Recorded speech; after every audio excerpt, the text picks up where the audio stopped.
बिस्मिल्लाहिर्रहमानिर्रहीम। हमारा topic chapter 5 first year physics का सर्कुलर मोशन का। सबसे पहला सवाल, हम सर्कुलर मोशन को पढ़ क्यों रहे हैं? हम सर्कुलर मोशन को इसलिए पढ़ रहे हैं कि हमने पिछले प्रीवियस जो सेक्शंस हैं उनमें पढ़ा कि physics is the study of matter, energy and their interaction, simplest definition के मुताबिक। तो मैटर की कंप्लीट अगर आपने स्टडी करनी है ना, तो आपको सर्कुलर मोशन का पता होना ज़रूरी है। उसकी वजह, जब हम मैटर की डीप स्टडी करते हैं तो हमें पता चलता है कि मैटर एटम से बना हुआ है और एटम्स के अंदर इलेक्ट्रॉन्स होते हैं जो न्यूक्लियस के इर्द रिवॉल्व करते हैं, मतलब सर्कुलर मोशन। फिर इसी तरह हम इससे बड़े फिज़िक्स के फ्रंटियर पे आए ना। हमने चैप्टर 1 में 3 फिज़िक्स के फ्रंटियर पढ़े। एक स्मॉलर फ्रंटियर है जो हमें नेकेड आई से नज़र नहीं आता, मतलब एटॉमिक लेवल, मैंने आपको उसकी एग्जांपल दी। फिर हम उस फ्रंटियर पे आए जो हमारे इर्द गिर्द है, दूसरा फ्रंटियर फिज़िक्स का।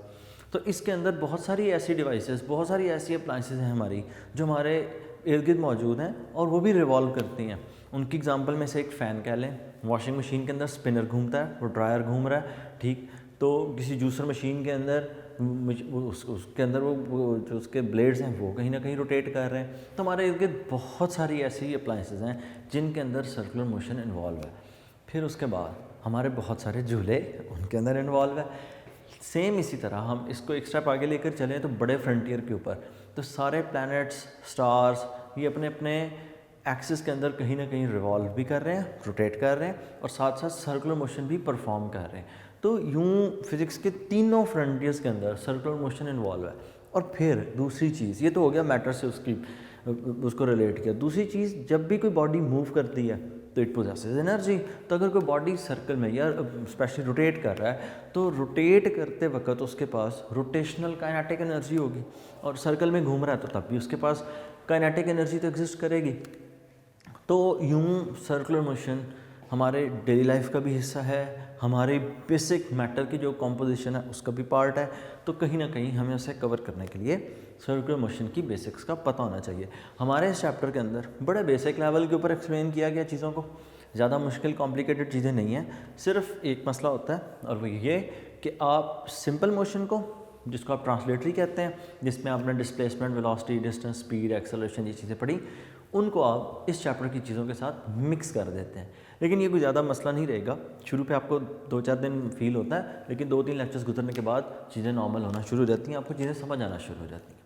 तो सबसे पहली चीज़, सर्कुलर मोशन और रोटेटरी मोशन में फ़र्क क्या? सर्कुलर मोशन, जब कोई बॉडी किसी सर्कुलर ट्रैक के ऊपर मूव करता है तो बॉडी की इस मोशन को हम सर्कुलर मोशन कहते हैं। मतलब बॉडी किसी दूसरे सेंटर के इर्द गिर्द रिवॉल्व करता है।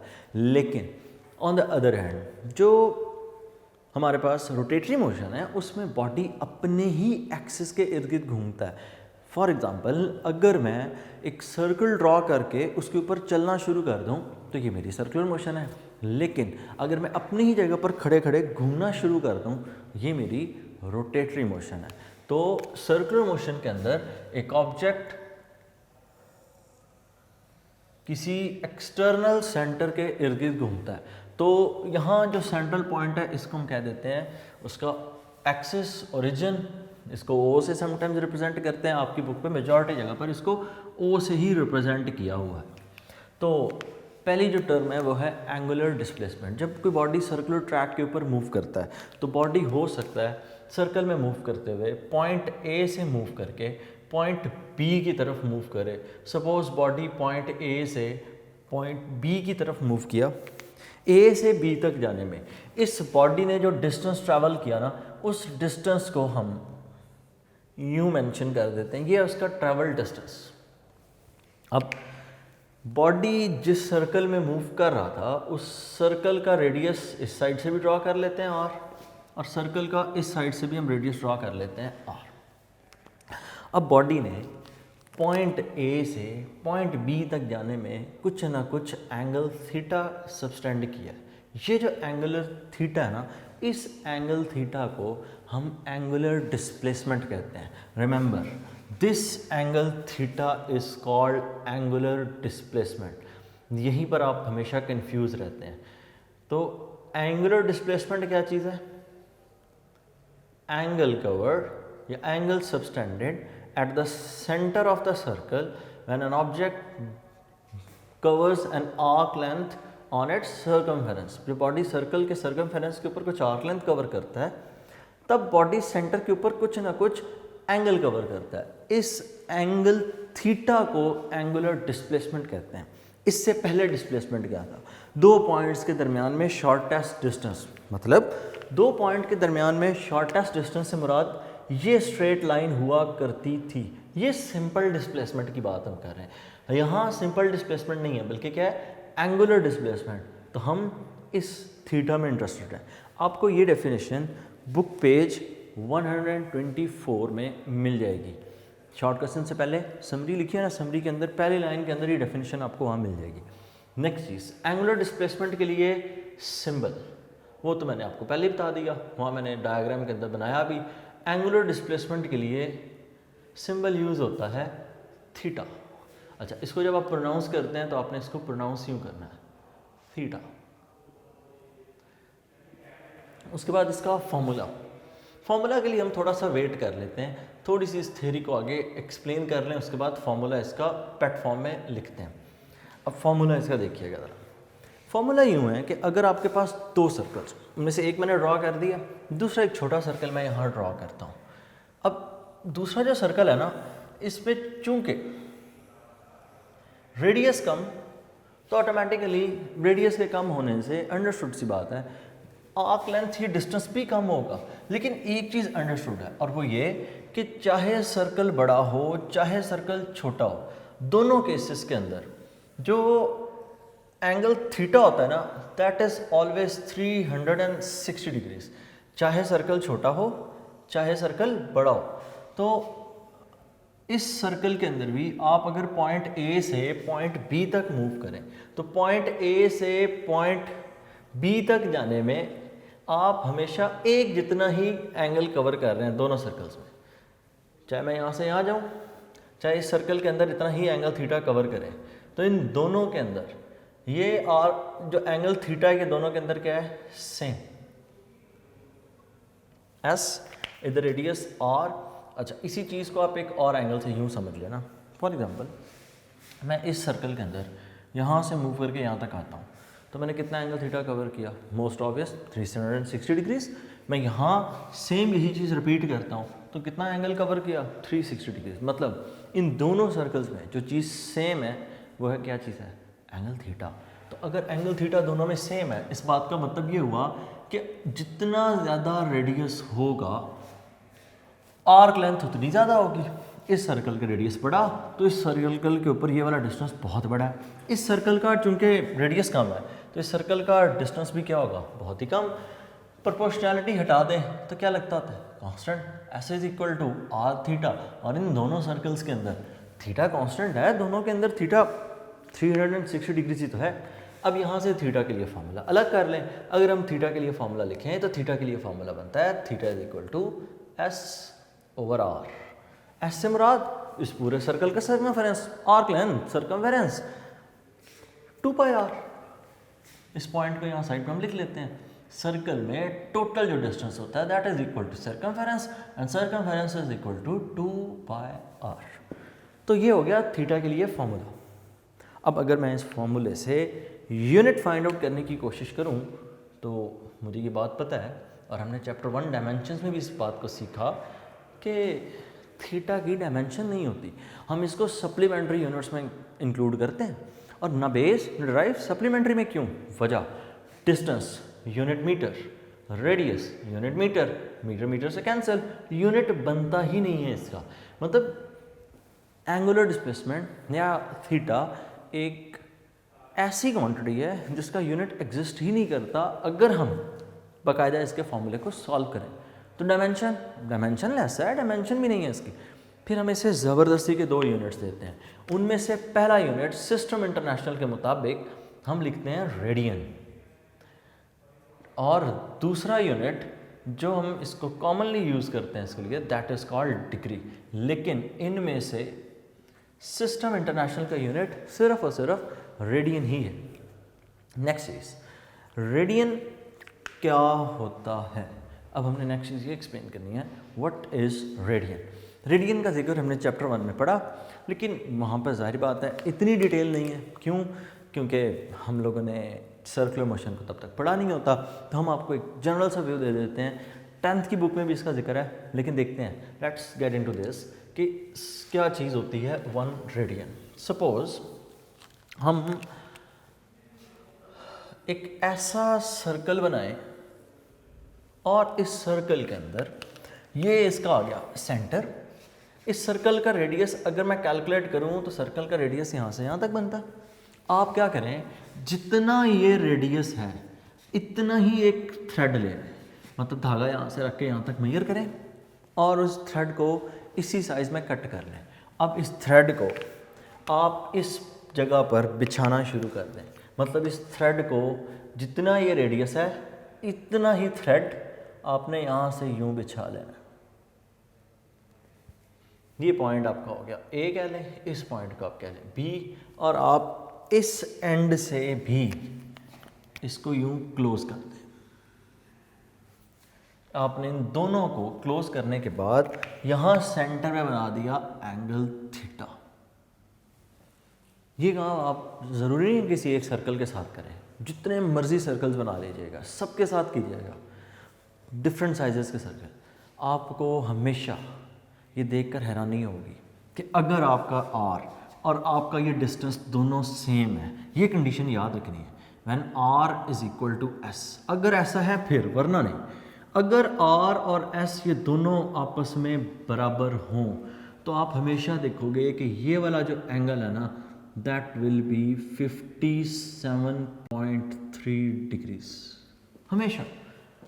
और ये करने के लिए आपने प्रोट्रैक्टर यूज़ करना है, डी यूज़ कीजिएगा, आपको आइडिया हो जाएगा कि ये एंगल हमेशा सेम आ रहा है।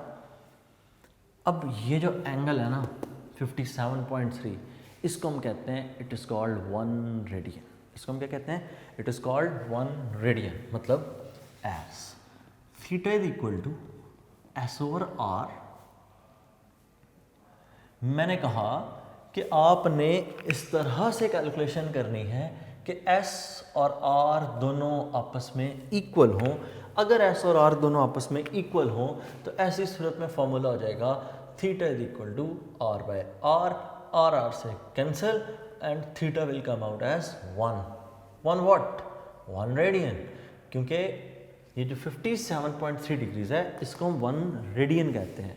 अब इसको देखते हैं प्रूफ कैसे करते हैं। सपोज आप इस सर्कल के अंदर पूरा चक्कर लगा के पॉइंट ए पे वापस आते हैं, 1 कंप्लीट रेवोल्यूशन। अगर पूरी एक रेवोल्यूशन हो तो इस बात का मतलब यह है कि आपने जो टोटल डिस्टेंस कवर किया that is equal to circumference, that is equal to 2 pi r, just like this.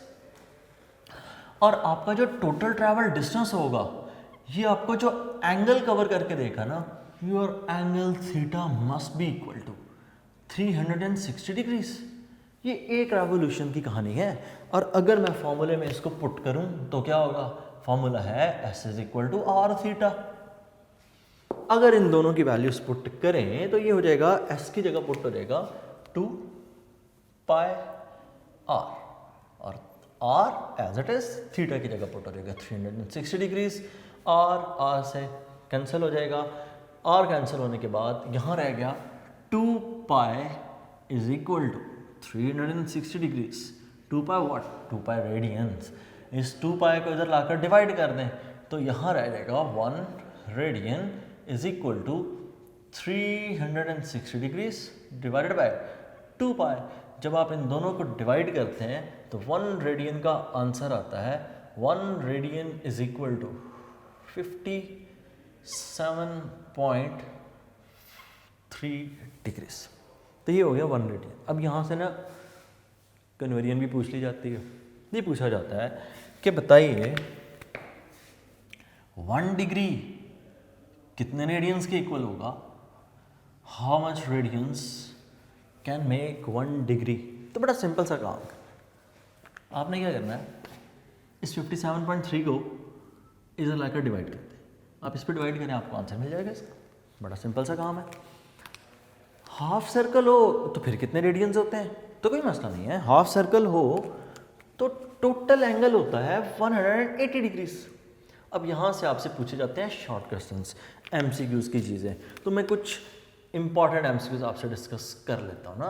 तो शॉर्ट क्वेश्चंस और एमसीक्यूज़, जो इन टॉपिक्स में से पूछे जाते हैं, उनमें से पहला शॉर्ट क्वेश्चन या एमसीक्यू जो पूछा जाता है वो ये पूछा जाता है, सेमी सर्कल के अंदर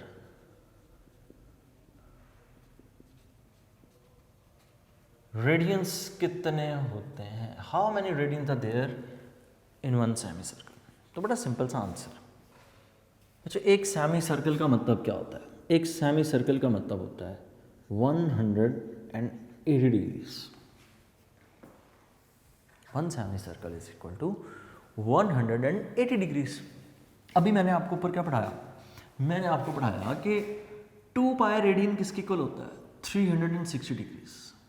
2 पाई रेडियन किसके इक्वल होता है? 360 डिग्रीज। तो यहीं से स्टार्ट कर लेते हैं। 2 pi is equal to 360 degrees.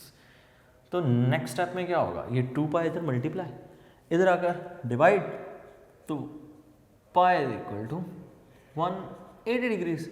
इसका मतलब ये हुआ कि 1 रेडियन किसके इक्वल है?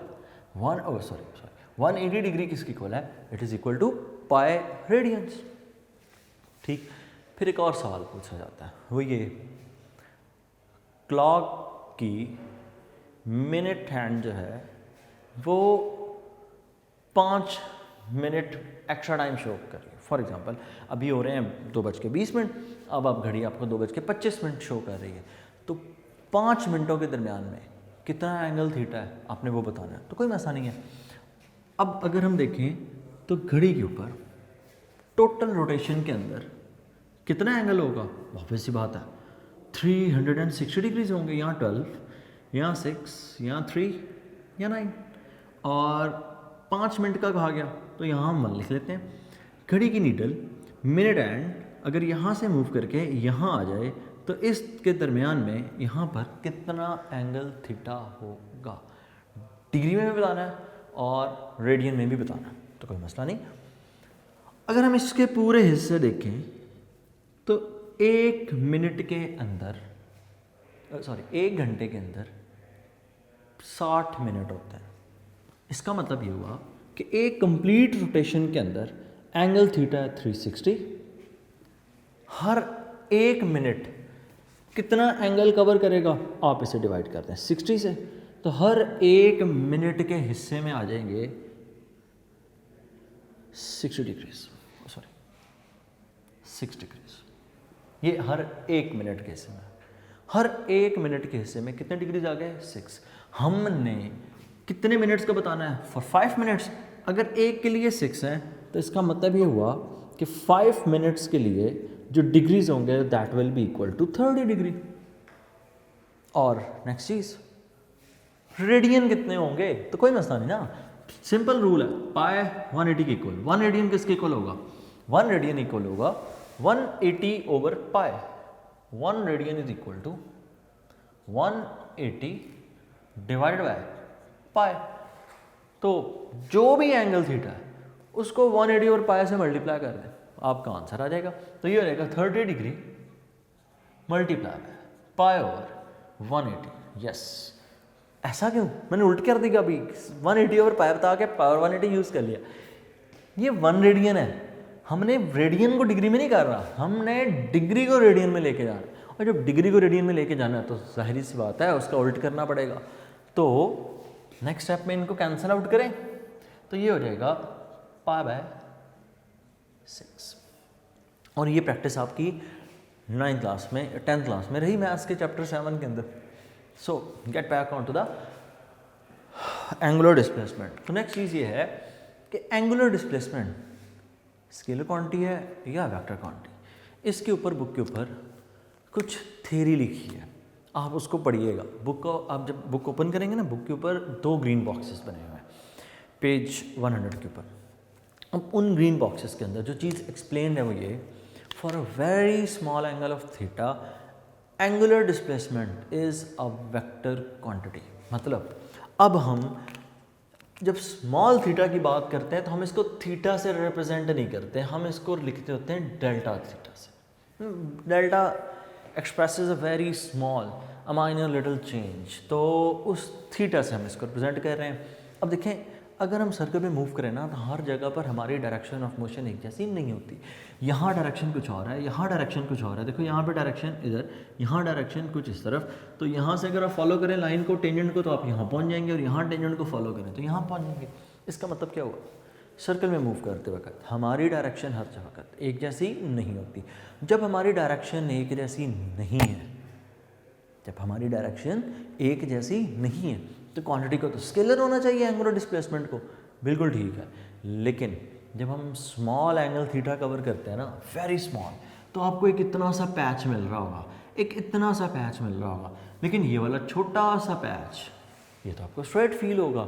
हाँ, एक बड़ा पैच आपको स्ट्रेट फील नहीं होगा, लेकिन एक छोटा पैच आपको स्ट्रेट फील होगा। तो एंगुलर डिस्प्लेसमेंट की डायरेक्शन बताने के लिए हम यूज़ करते हैं the famous right hand rule. बिल्कुल वैसे का राइट हैंड रूल जैसे का आप लोगों ने क्रॉस प्रोडक्ट चैप्टर 2 में पढ़ा।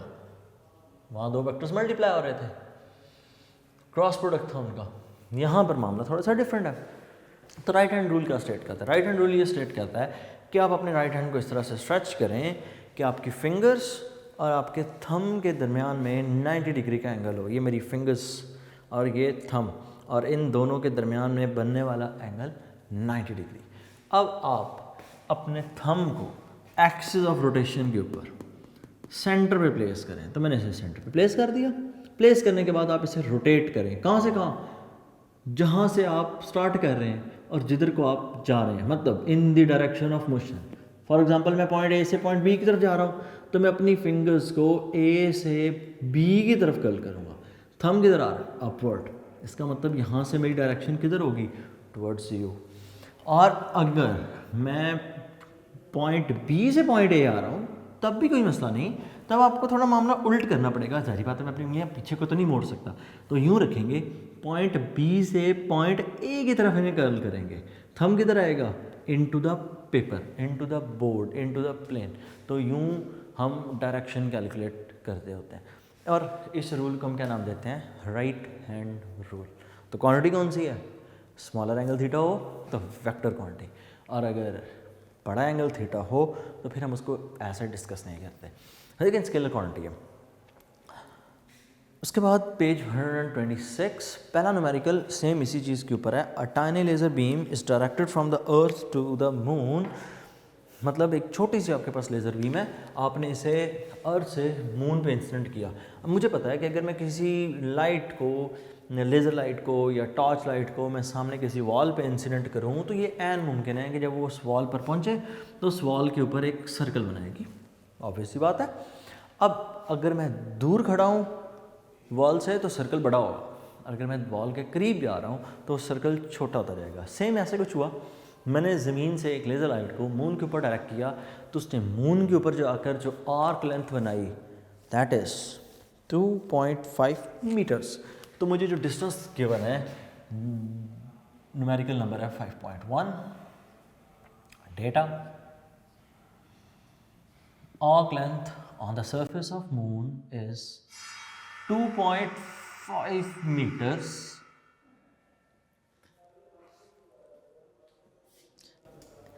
How much small must the divergent angle for a beam? The distance of the moon on the earth is 3.8 into 10⁸ meters.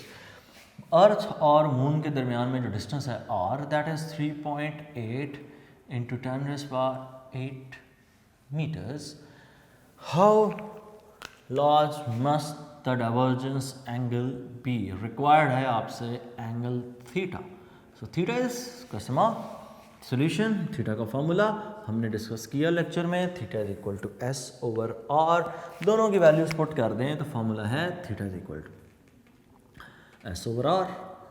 Values put करें, theta is equal to distance की जगह replace हो जाएगा 2.5 और radius की जगह रिप्लेस हो जाएगा 3.8 into 10⁸.